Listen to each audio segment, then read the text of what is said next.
Oi, pessoal.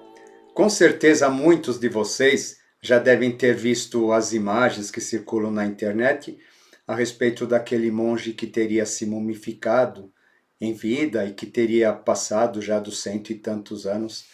Esse monge teria conquistado isso a partir da amortização dos desejos, a partir do jejum, a partir da oração, a partir da meditação, a partir da castidade, a partir da reclusão do mundo e coisas desse tipo. Quando a gente olha aquela imagem daquele monge naquele estado mumificado, que talvez muitos achem ser alguma coisa extremamente positiva, porque afinal, teoricamente, ele teria conquistado a espiritualidade, a gente se pergunta, para quê? Qual que é a finalidade de tudo isso? Para que conseguir a espiritualidade mantendo o corpo naquele estado? E afinal, para que isso serve? Quando a gente imagina todo o processo evolutivo, aquele processo da mônada se manifestando através das camadas, dos planos, dos níveis, dos corpos, para finalmente se objetivar nesse mundo que a gente conhece, essa mônada que se objetiva como toda a criação manifestada, para que essa criação ela possa ter uma grande pluralidade de experiências em todos os níveis, em todos os setores, e a gente vem para cá, e a gente, em busca da espiritualidade, a gente se nega a tudo isso. A gente torna-se recluso. Eu não quero participar do mundo. Eu não quero ver mais nada. Eu quero apenas uma vida interior. Eu fico pensando se isso realmente não passa a ser um grande egoísmo. Eu fico pensando se seriamente qual seria o resultado de tudo isso, ou dessa espiritualidade, já que essa pessoa se negou a viver a experiência humana. Essa pessoa se negou a participar do mundo. Qual é o legado de uma pessoa dessas? Realmente, o que ela deixa para o mundo, a não ser um corpo mumificado em vida? É para a gente pensar bastante a respeito disso. E eu acredito que esse monge acabou sendo alguma coisa muito emblemática daquilo que muitas pessoas imaginam a respeito de espiritualidade. A era de Peixes, na qual todos nós nascemos, tem uma regência do planeta Netuno, e por conta disso ganhou grande influência deste. Netuno é o planeta da dissolução. Netuno é o planeta que diz assim, abandone-se, entregue-se. É o planeta da devoção, a gente poderia dizer, o planeta do serviço às outras pessoas, e etc. Mas é interessante a gente perceber que por conta disso, a gente talvez tenha levado tudo isso muito a sério. Por conta dessa questão netuniana, as pessoas acabaram acreditando que para se conquistar a espiritualidade, nós precisaríamos, de certo modo, renunciar a tudo aquilo que existe no plano material, tudo aquilo que nos dá prazer, tudo aquilo que nos dá satisfação. O prazer e a satisfação, eles acabaram sendo vistos como coisas extremamente negativas, e o que acaba valendo realmente é o sacrifício, a autorrepressão, e coisas desse tipo. Tudo aquilo que diz respeito ao corpo, tudo aquilo que diz respeito aos nossos instintos, acaba sendo subjugado. A gente coloca debaixo do tapete, faz de conta que não existe, e aí sim nós seremos vitoriosos. Essa velha ideia de que a gente vai pegar o mundo, tudo aquilo que a gente não gosta, tudo aquilo que a gente não acha espiritualizado, e a gente vai pegar e vai sufocar tudo isso, e finalmente o bem triunfa. Por conta disso, surgiram os dogmas religiosos, que eles acabam fazendo exatamente isso. Vamos impor o castigo, ou vamos ocultar, oprimir tudo aquilo que não é puro, e vamos viver apenas da pureza, e a partir daí sim o mundo será salvo, nós seremos salvos, nós seremos os queridinhos de Deus, e coisas assim por diante. Um dos livros mais belos que eu acredito que já tenha sido escrito, isso na minha opinião, é o livro do Gênesis. O livro do Gênesis, pelo menos numa das versões que eu li, que era uma versão que procurava ser fiel à sua versão mais antiga, sem que houvesse a interferência da igreja em tudo isso, neste livro a gente vai ver todo o processo da criação, que eu acho maravilhoso, descrito de forma extremamente poética, Elohim vagando sobre os abismos, e depois ele pronunciando o verbo, e o verbo, a partir daquela escuridão, ele faz a luz nascer e se manifestar, e essa luz vai gerar toda a vida, toda a forma. E o que é belo nesse texto é que conforme Elohim vai criando os dias, ele vai sentindo satisfação. Ele se compraz com tudo aquilo que ele cria, e no final dos 7 dias ele teria exclamado, grande bem. O que a gente percebe claramente é que o processo da manifestação espiritual ele não pode ser apartado do prazer e da satisfação. Coisas, né, que quando a gente vê o monge mumificado, a gente fica questionando realmente se espiritualidade seria isso.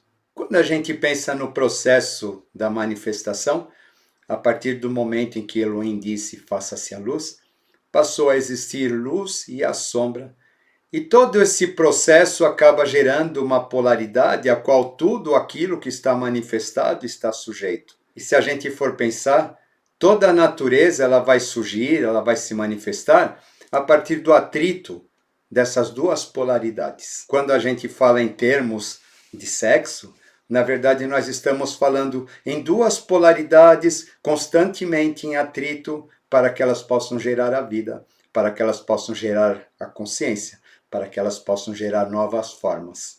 Tudo na natureza, portanto, que está sujeito à lei da polaridade, acaba condicionado a isso. E a gente não está falando apenas de sexo físico, mas a gente está falando de sexo nos mais diferentes níveis. Quando um artista ele vai criar, ele coloca as suas duas polaridades, a mente concreta e a mente abstrata, em atrito, e a partir disso surge a criação.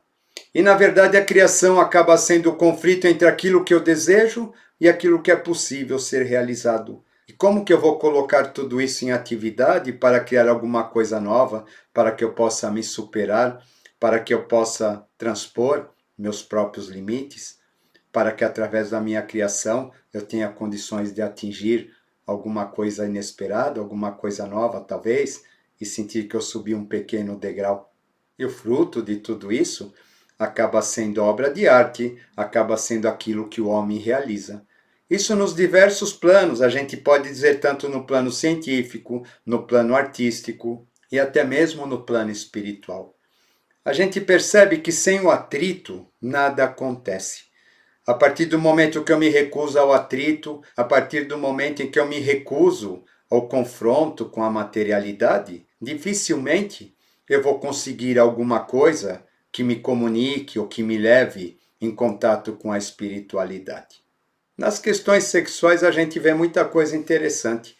Tem aqueles grupos que defendem uma prática conduzida, e essas práticas conduzidas elas teriam a finalidade de fazer com que a pessoa alcançasse mais rapidamente o nirvana.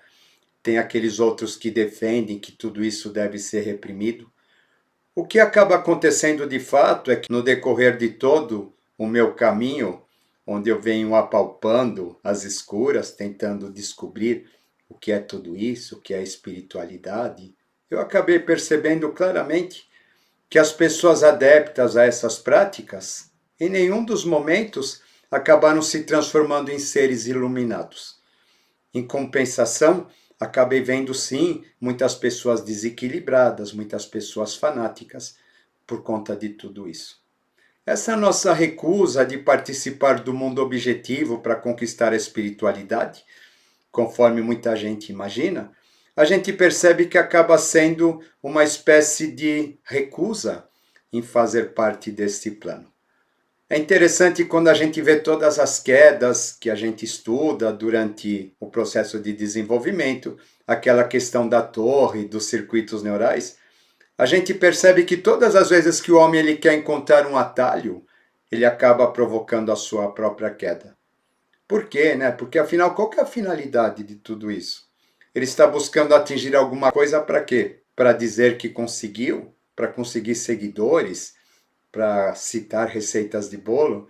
Para fazer vídeos no YouTube dizendo como que ele conseguiu se iluminar? Ou dando cursos de iluminação no final de semana? Sabe, a gente precisa ter essa ideia de que realmente essas coisas elas não funcionam. Eu acredito que agora que nós estamos na era de Aquários, ou entrando na era de Aquários, conforme a gente vem dizendo aqui nos vídeos, se faz muito importante que a gente reveja tudo, volto a dizer, principalmente também essa questão. Afinal, o que é a espiritualidade? O que eu busco? Qual é o caminho espiritual? A gente veio sendo guiados por preconceitos até agora, a gente veio sendo guiados por coisas que as instituições, as religiões acabaram criando e que não necessariamente elas correspondem à verdade. Percebam, isso não faz sentido.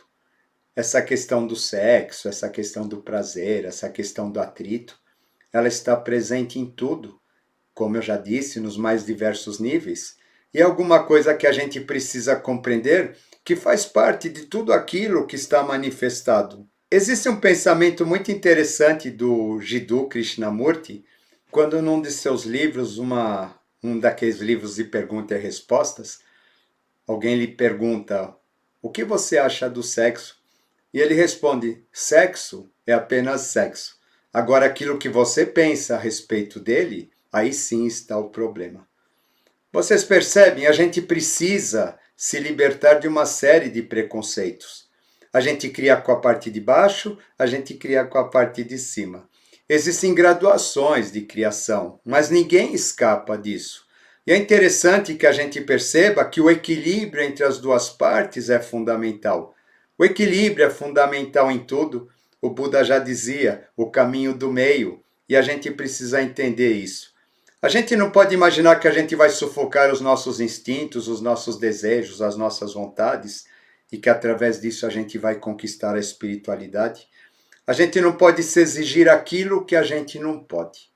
Com o passar do tempo, conforme a gente vai evoluindo, a gente vai crescendo no caminho, naturalmente essas coisas elas vão ganhando as devidas proporções.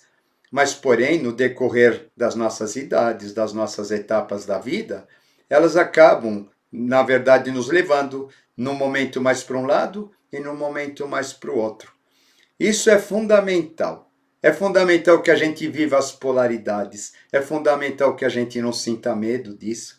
As pessoas têm medo de se apaixonar. Paixão é uma coisa inferior. Paixão é uma coisa que faz sofrer. Paixão é alguma coisa que nos prende aos instintos. Sabe? De que adianta passar por esse mundo sem se apaixonar, sem ter experimentado o que é isso? Sabe? Uma série de coisas que fazem parte do mundo manifestado, né, que acabam nos trazendo sofrimento de um certo modo, mas que são extremamente necessárias para que a gente passe. Sabe para quê? Para que quando a gente encontrar uma outra pessoa, a gente for conversar com uma outra pessoa, a gente compreenda tudo aquilo que se passa com ela, a gente desenvolva a empatia. No meu processo da noite escura, chegou um momento em que tudo aquilo que eu reprimia, tudo aquilo que eu tentava manter sob controle, para que eu pudesse me espiritualizar finalmente, aquilo tudo acabou sendo como uma espécie de represa cuja barragem acabou arrebentando. A gente tem que tomar muito cuidado em relação a tudo isso. A gente não deve viver só em função dos prazeres, em função do sexo e etc. Se bem que isso seja bom também.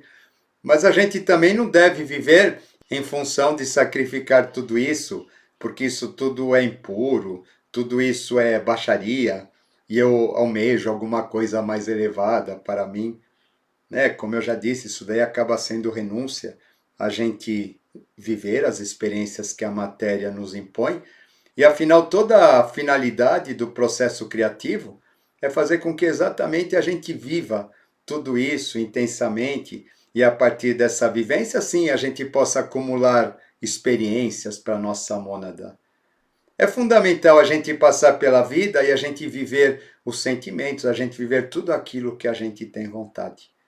É fundamental que a gente tenha esse caminho para que quando a gente chegue do lado de lá, ou a gente chegue nas portas de passar para outra existência, que a gente olhe para trás e a gente perceba que a gente não desperdiçou nenhuma experiência de vida, nenhum aprendizado.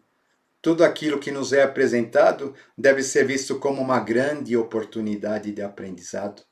Essas experiências, né, que levam os outros ao sofrimento, para que a gente de alguma maneira seja bem-sucedido e coisas desse tipo, eu não estou com certeza me referindo a esse tipo de coisa.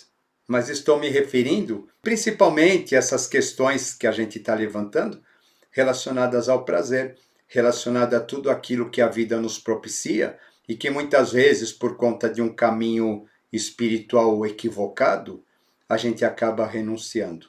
E aí sim, talvez a gente tivesse incorrendo no pecado original. Uma das versões que os antigos nos davam é que o pecado original seria exatamente a recusa em sair do paraíso.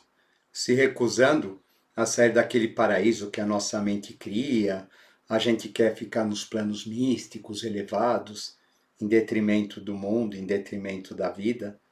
Isso acaba sendo algo bastante interessante para a gente pensar. Uma coisa também que os antigos diziam que eu achava muito interessante em relação ao sexo era o seguinte: se saber usar, não vai faltar. Na verdade, tudo existe com uma finalidade. E a questão do sexo e a questão do prazer, eles são estritamente necessários para que a gente possa se prender nesse plano, para que a gente possa cumprir essa existência de modo mais aprazível possível. A natureza, ela flui livremente. Os animais, eles não têm lá os seus conflitos nesse sentido, eles simplesmente deixam as coisas acontecerem. As plantas, tudo aquilo que vive, tudo aquilo que respira. Uma vez eu estava passando assim por uma crise muito grande, e na verdade essa crise era uma crise coletiva que estava acontecendo lá pelos anos 80, aquelas questões financeiras que aconteciam naquela época. E durante uma caminhada num parque, eu olhei que a natureza ela era sempre tranquila, ela era sempre serena. Na verdade, toda essa confusão que existe, somos nós que criamos. Tudo isso é criação da nossa mente. E a gente tem que tomar muito cuidado para que essa mente, essa criação, ela não se volte contra nós e acabe sendo o grande empecilho para que a gente viva plenamente essa experiência maravilhosa chamada existência, chamada vida. Tá bom, pessoal? Era isso que eu tinha para dizer hoje para vocês. Espero que vocês tenham gostado. Mente livre, coração leve e vamos que vamos. Até mais.